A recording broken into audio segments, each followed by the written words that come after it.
Well, let me welcome you to the conversation segment of the Signature Show. You'll notice that in the past 3 weeks, we'll be interrogating development issues in Nigeria.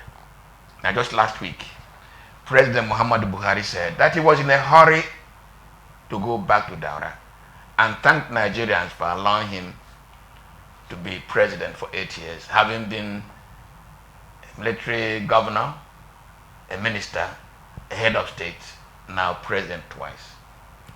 He said he was in a hurry. A number of people have interpreted that farewell statement to say that the man seemed really want to go and be free because of the weight of the challenges confronting the Nigerian nation. So we keep interrogating the matter of development in Nigeria. And this afternoon, my guest is Dr. Ifedi Okwenna. Now, Dr. Ifedi Okwenna is first and foremost an entrepreneur, second, a security expert, third, is a deep thinker. He enjoys thinking. He has also gone into politics. Dr. Okwenna, welcome to the conversation. Thank you very much. Thanks for the opportunity. You listen to my opening comment. Is Nigeria's development headache and Nigeria's development challenges, are they insurmountable? Not at all. It's not insurmountable. Let me take it from you there. If they are not insurmountable, why have they tended to persist over such a long period of time? You see, this has continued because of leadership. The word leadership, it has been a problem. Organization. This is the interactable problem that we have not been able to solve. We play politics, and our type of politics affects our development. Politics deals with the high affairs of man, the highest of God's creation. So for that, if your politics is bad, it affects man, it affects development. That is our major challenge in this country. So let us look at bad politics. Every politician in Nigeria who has aspired to leadership at any level has seen Nigeria challenges, has also promised. In fact, they enumerate them. Poor quality of education, they say. Poor health services, fact. But unperforming infrastructure, fact. Corruption, they say, fact. So they know them. Is it because they pretend about those problems, or there are other intervening, interjecting variables that make them, when they enter there, they are not able to focus and deliver? I think basically our problem is diversity. In America, diversity is a blessing. Here, it's like diversity has become a curse. Here we have corruption, our corruption. As an Igbo man, if an Igbo man is in government, he's corrupt, I'll be happy that he has taken our own share of the national cake. And Asa man is happy that his own brother has taken greater share. A Yoruba man, same. We have failed to build a nation. We are still Igbo nation, Hausa nation, Yoruba nation, Fulani nation. For as long as we refuse to build a nation, we will never be patriotic and nationalistic. This is the core of our major problem here. And at any particular point, you are not building a nation. You are just doing as if, oh, let's do this thing, and as if we are disintegrating tomorrow. But they forgot, whoever is thinking so, forgot that Nigeria, united Nigeria is better than a divided Nigeria. So most of the time, a political leader gets to office.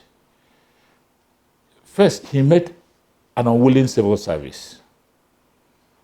The civil service of today is different from the civil service of the 60s, 70s, 80s.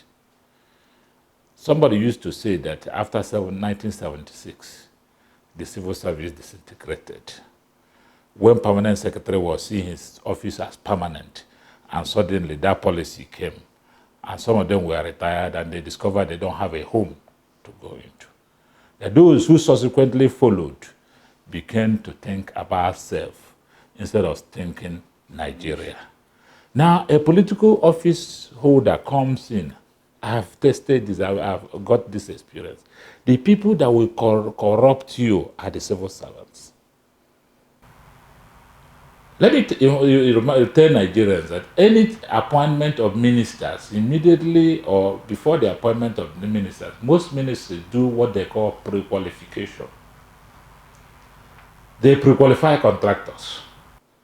The minister or the commissioner comes in, they already pre-qualified contractors. All they will do, the ministry will do, the top elements, echelons of ministry, to introduce you to their preferred contractors.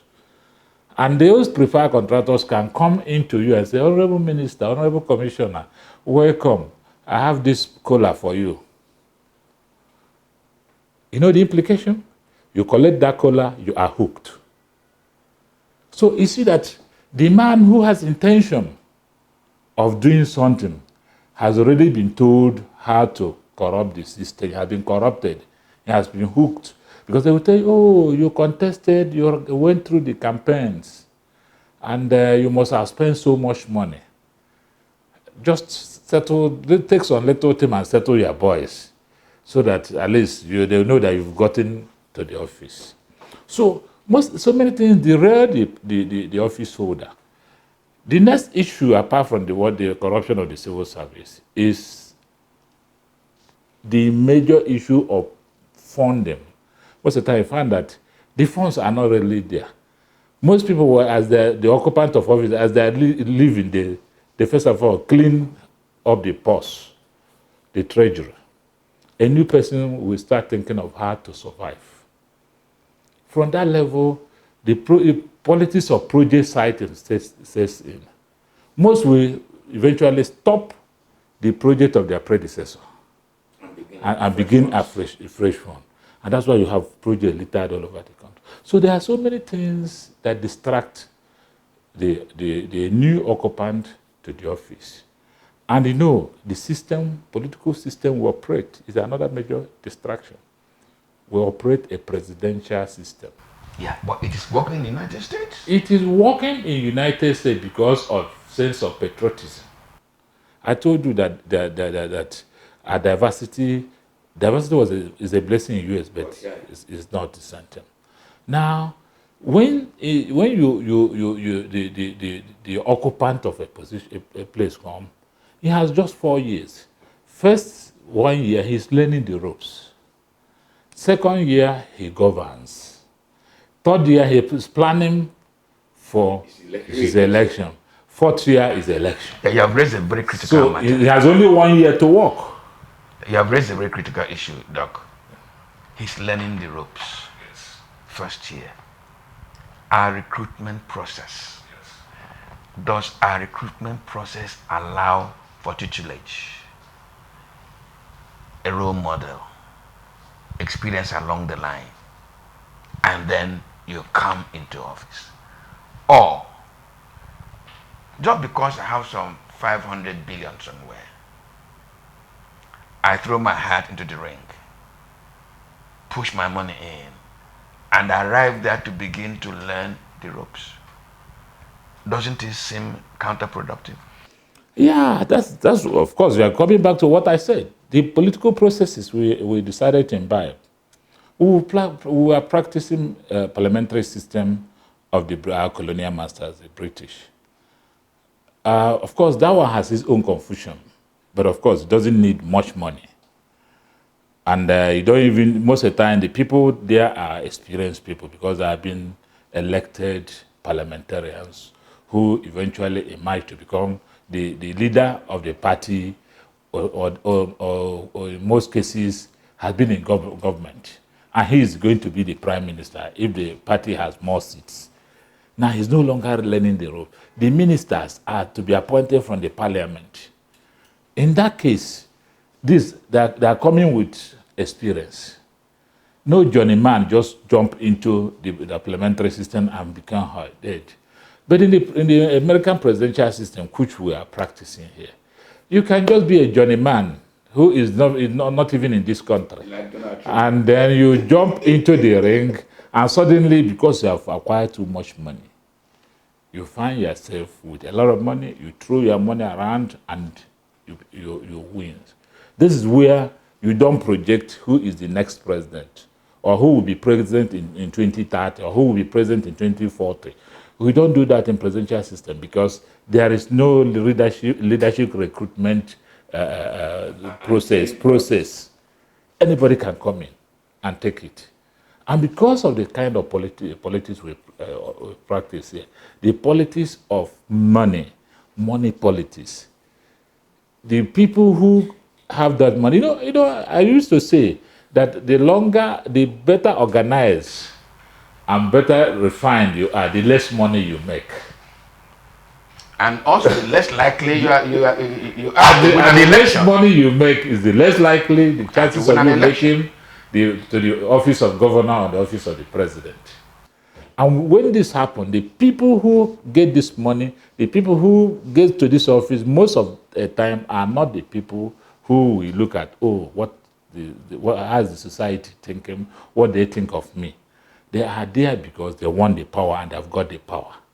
And they owe nobody any, they don't care about what the outcome of whatever they do. Doc, let me just take you to our states. See, in most of our national conversations, or conversations in the media, we tend to focus on the federal government. But if you compute the quantum of resources going to the states, they far outweigh what the federal government gets. Yet, there is pitiable underdevelopment in our states. Pardon me to tell you a nasty story. I visited the Katsina Motor Park and I was sad, very sad. Young Nigerians, I don't care anybody tell me it is religion, I don't believe it is. Young Nigerians, young boys, teenagers, swarming like locusts, all begging, all had begging bowls. You buy bananas and keep on your seat, on your car seat, and look the other way to buy soda drink. By the time you look back to your bananas, they are gone. And the boys don't steal it. They take it and they share the bananas in your presence. It's not that they stole and sneaked off. No. The children are genuinely hungry. Our president comes from Katsina State. In other words, governance that should touch the young person, the ordinary Nigerian, no matter the noise you make in Abuja, has not got there. The state government is in charge of all the land. All the land. The state government know that these are fertile agricultural land. Yet, those he's governing are experiencing groveling poverty. Should we not begin to think, interrogate the contribution of our states to national development? Yeah, thank you very much. Definitely, the issue is that, one, first and foremost, blame it on balkanization of states. A lot of states were created by the military, and some of these states are not viable states. Two, you come back to what I call leadership. Who is your leader? And how is the leadership emergence in the country? There is no state in this country that doesn't have the necessary human and natural resources endowed in that particular state that will sustain the state. But you know, development of a state needs the man, the money, resources. Take it back to the First Republic. Atodileto was brought in the eastern Nigeria. And when they came under the government of Emma Obara, they looked at the east. They had a long-term plan. They looked at the east, and they found out that the human resources are not enough. They recommended the establishment of University of Nigeria, Nsukka, because the University of Ibadan then was doing more of classics, general sciences, and later medicine. But all those required courses needed for rapid development of the nation were not being taught at Ibadan. So they established UNN. UNN must produce the human resources for the development of the Southeast. That's why you see the types of young Okibo, Chuokongu, Kejiane, all those generations. Now, from the projection of Atodileto, Eastern Nigeria was developing between 1958 and 1967 at the rate of 9.2% per annum. It was projected by 1987. In 1978, the East would have been a first world nation if the Civil War did not come. That is government that has planned, and the politics with political will, politicians with political will to follow the planning strategies as the great experts like Atodileto was able to give to them. Today, ask me how many state governors have the development plan? How many of them that have followed that development plan? Most does not have. I served in the government of P2B in Anambra State. We developed what we called Anambra State Integrated Development Strategy, ANIDS. And that ANIDS was patterned after the Millennium Development, the indices of the Millennium Development Goal. We started governance in 2006. That is about how many years after Millennium Development Goal program was established by the United Nations? 7 years after, 8 years after, getting to 9, Anambra State met almost all the indices of development as initiated by the Millennium Development Goal. It was a 30-year development, and 30-year development, the state was able to meet that under 9 years, because that was the period the government was in power. That is advantage of planning and political will of the governor, the governing entity. In some states, you see, they are doing it as the normal thing. No direction. All they will look for is the money from Abuja. Once the money comes, I met a governor recently, a friend of mine. As a matter of fact, he was owing us some money. So I went to him. I said, he asked me, Ifedi, what's today's date? I said, it's 8th of January. I mean, 8th day of the month. He said, look, after third, don't come for their money. Once the money comes, 3 days, it's gone. I share the money. I don't have money for the rest of the days of the month. I said, what is happening with your IGL? He said, how much? That is why most of them wake up on Monday morning, fly into Abuja, stay in the hotel, return back to their state on Friday or Saturday evening, go for social functions. Most of them even do state executive council for those who care to do on Monday morning. Once after 7 o'clock, they started the state executive council. By 11, 12, they're already out of the state into Abuja. Most local governments chairmen are here in Abuja. They are in choice hotels, spending the money meant for development of that state. So the problem is who governs us? What is their development agenda? So most of the time we look forward to the federal government, because that is the people who do as if there is a government. Unfortunately, in the last 7.5 years, it has been one failure after another. Like we put our car on the reverse gear. So basically, this country is developed. I mean, is endowed with a lot of resources, but we are not putting it right. So what you saw in Castina is a product of one, the system that makes some people not to go to school. They must only go to a certain type of school, and they are supposed to carry bowel to go around. Now, at the time children ought to be in school, they are subjected to going to beg under a particular malam who teaches them. That is the reason why we have so many out of school children in Nigeria.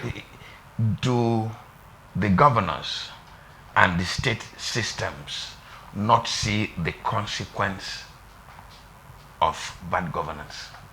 Just the type I mentioned. Don't they see them? They do, but they so do. What's wrong with the Nigerian policy? Doc, I'm picking on this because they pass through the roads in their states at least. They see these children.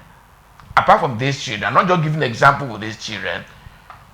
Today in Imo State, today in Abia State, today in Enugu, if you go to the motor park, you see a mother or a man and his child clanging and asking you in the name of God to help them, begging too. As a child, I only saw beggars in trains, Port Harcourt to Kano or to Jos. And most of those beggars were lepers. But today, begging is at my doorstep. Within my own kindred is my governor, is the permanent secretary in my state, is the director of social services in my state, is my state leadership, not seeing that what used not to be there is now there. Our leadership are the states. Are they unfeeling? Are they uncaring? Are they blind to these developments? Yeah, I think basically they are not. But the system have taken away a lot of social services that help to sustain a system. In developed world, why you don't see it there is that the system takes care of its own. If I'm not working, I'm supposed to register that I am not working. At least if not for any other thing, I will have opportunity for one full meal every day. Do we have that in our system? It has not been there. People are not asking questions. Citizens are not asking questions. Perhaps if citizens are asking questions, governors and local government chairmen will sit up. And again, the citizens' vote does not matter. That's why people should stand up and criticize what INEC did in the recent election. I'll come to that. Because that is unfortunate. Once the citizens' vote does not matter, the occupant of a seat does not even care, because it doesn't owe them anything. They are not going to add anything to him. But I remember I was in one meeting of a member of House of Reps who called his constituents. They were all rising up and saying, "You have not been doing anything for us. You have not done anything for us. You didn't give us the so-called dividend of democracy, no bag of rice, no motorcycle, no." The man, he got to a point, the man stood up and said, "Everybody should shut up. The people did not vote for me. I stole the votes. And if people don't want to vote for me again, I'm going to steal it, and I will go back to the House of Reps." So what is there for me? Why are you people harassing me? It was when he realized that the media were in the meeting that he brought some money and started appeasing the media people. And unfortunately, no media person reported it. I was there. I know the person. I know where it happened. I know the date it happened. Now, if the citizens if it has reached to a point that the citizens don't even ask the right to interrogate the occupant of the seat, then what are you saying? And the occupant of the seat, because he bought the vote, he spent heavily to buy that office. He's trying to recoup the money. Recently, people were collecting 5,000 to 10,000 to vote for their votes. Now, if you sell your vote for 5,000 or 10,000, then the person who has given you that vote for 5 or 10,000 will definitely not do anything for you. And you don't even rise up to stop him. So I believe that if our votes start counting, like it partially happened in the first day of the election, especially on National Assembly, that made a lot of sitting governors to lose their seat. If that has continued until the end of the election, I tell you, every sitting governor, local government chairman or president will think of the welfare of the citizens. And gradually we won't be seeing beggars on the road. When I want to take away from governance and policy to entrepreneurship, let me tell you that when I went to Lagos in 1971, 72 really, most of my classmates after the Civil War who got jobs, they just walked in, there was ACOA, and they got job. There was Leventis, and they got job. NPA was recruiting tally clerks, and they got job. If you went to Port Harcourt, Michelin was there, you got job. Dunlop was in Ikeja, you got job. What has shrunk, if not killed, Nigeria's manufacturing and entrepreneur sector?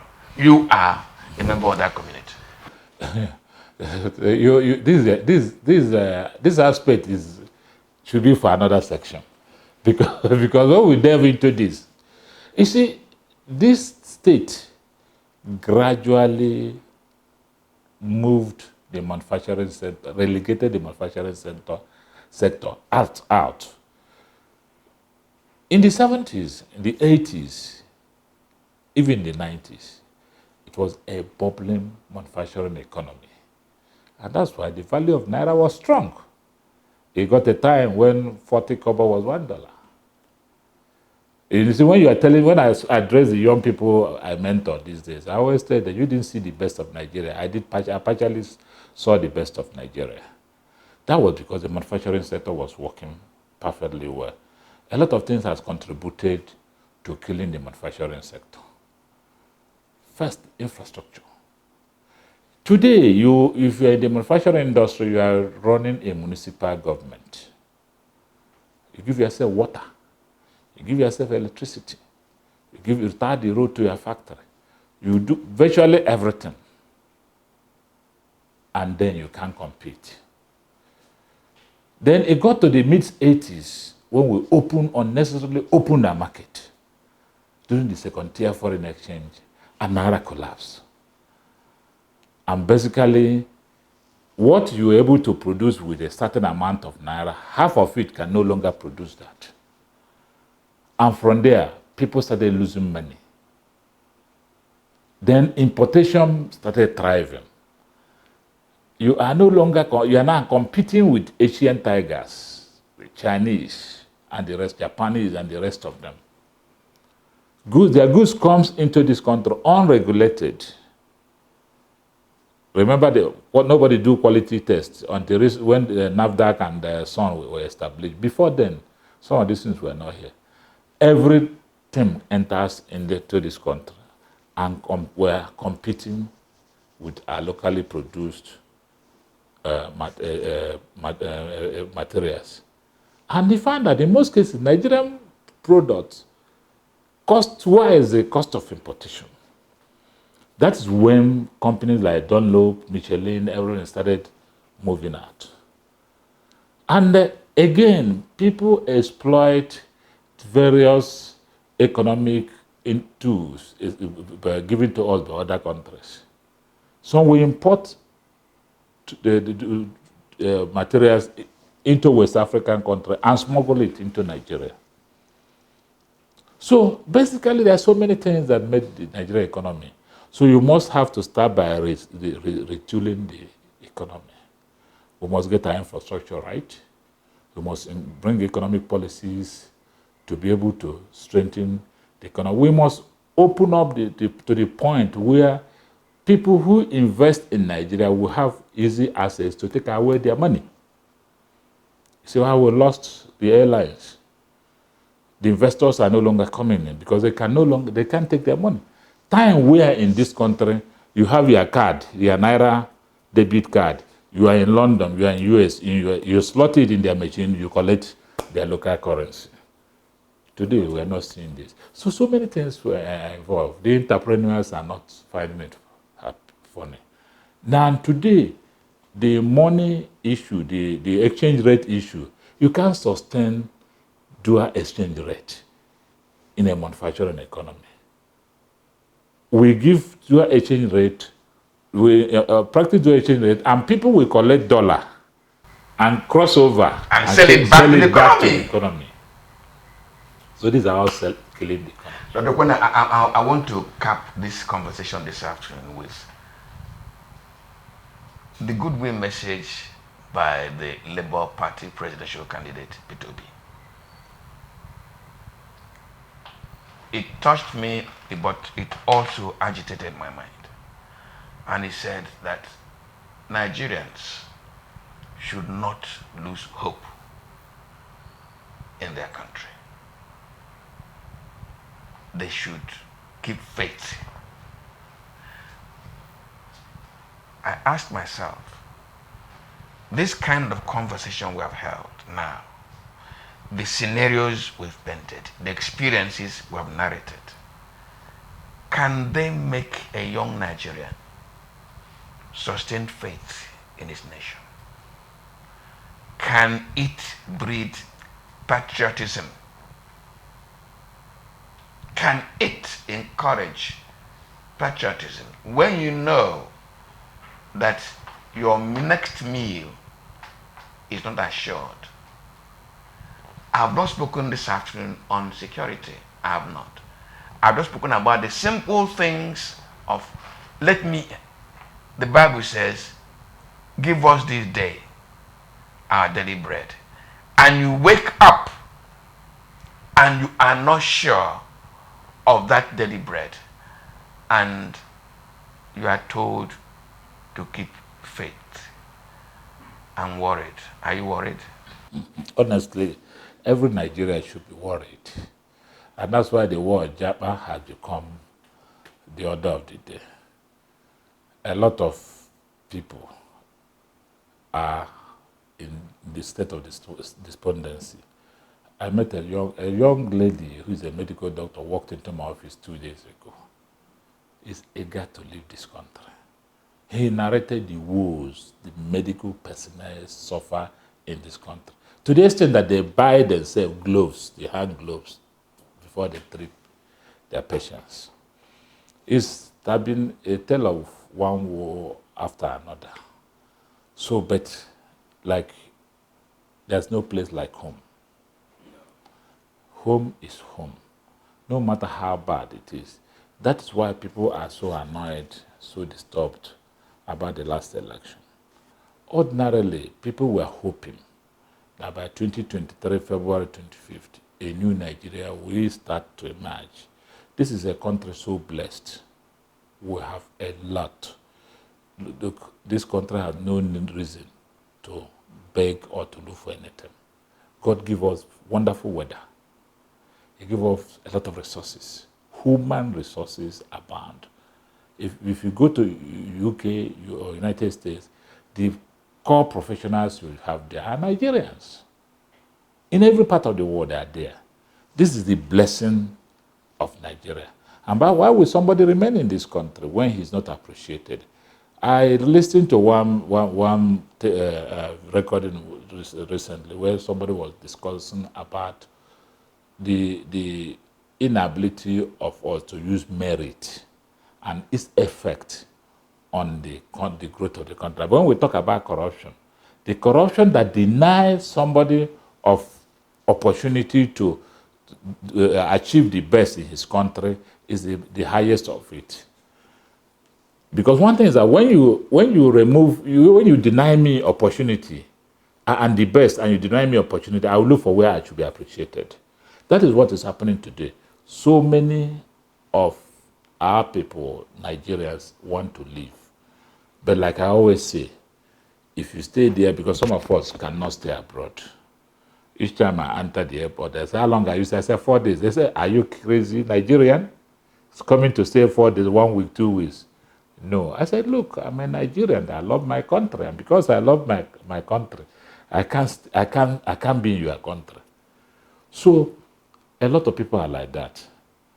That is why we must start the process of rebuilding this nation. It's becoming too late. We pray that we don't lose this opportunity. Like you say, the cases are all in court. We need a new Nigeria. Whoever eventually emerges to become president, we know that the urgency required to rekindle hope and to give Nigeria hope.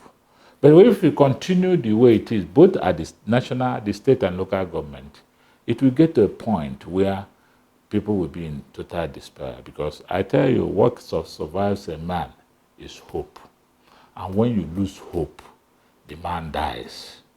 So if I'm younger, I tell you, I don't blame the young men that are living. If you look at some of these things happening, most of the time you ask yourself, does it really worth staying here? But because you must have a home, and because this is your home, the air of freedom you have is here.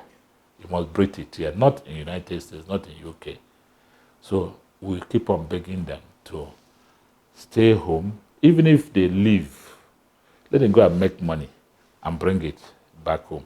Probably those money they make is what we need to revive here.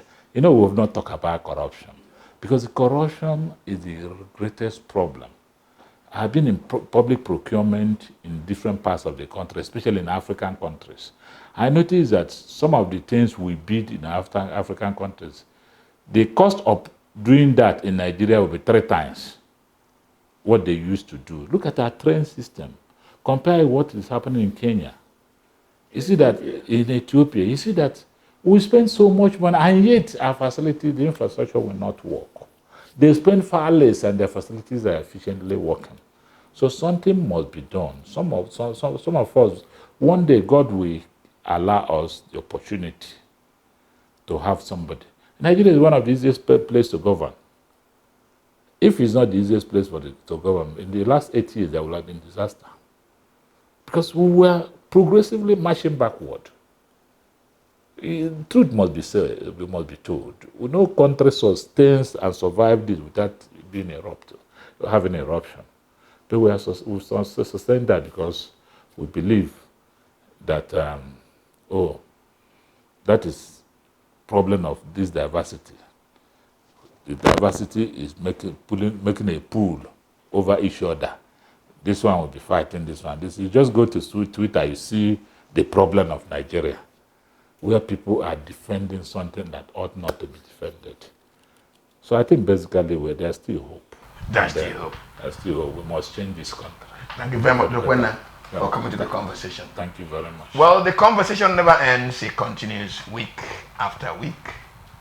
My name also never changes. It's Mwabuze Njoko. Good afternoon.